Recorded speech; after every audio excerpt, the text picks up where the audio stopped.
ننګرهار ولایت کې د ځمکنیو توتانو حاصلات د تیر په پرتله زیات شوي.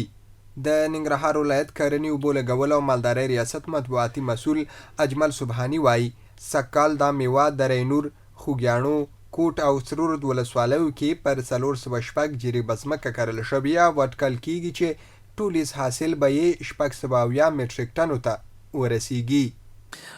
سږکال د ننګرهار په د رینور، کوټ، سرورود او خوږیاڼو ولسوالۍ کې پر 406 جریبه ځمکني توتان کرل شوي چې د اټکل له مخې به 670 میټریک ټن حاصل ترې ترلاسه شي.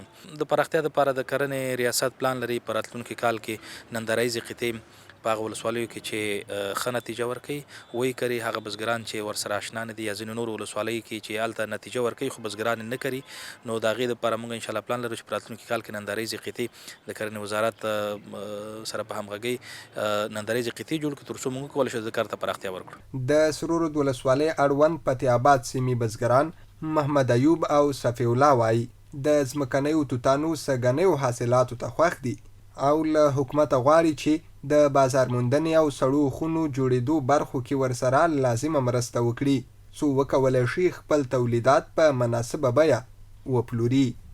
نسبت نور کلونو ته زمینه حاصلات زیات شوي دي، بازار هم ښه ده او نور حکومت څخه همدا غوښتنه ده چې موږ سره د کومک وکړي د سرې یا د درملو په باره کې. او اوس فلحال 4 ولایتونو کې دا شتون لري. کال په کال لکه توتک زیاتیږي او موسم چې ده دا په 2 موسمو کې کرل کېږي، لکه د جوزا میاشت او د میزان په میاشت کې کرل کېږي. غوښتنې مې د دولت نه دا دي چې دغه باره کې د دواګانو او نورو دغه باره لږ مرستې ډېرې کړي. دهقانانو هم خواهش دا ده چې یوازې غنمو ته کښېنني او نور د دغه ترکارۍ او میوجاتو نه د استفاده والي.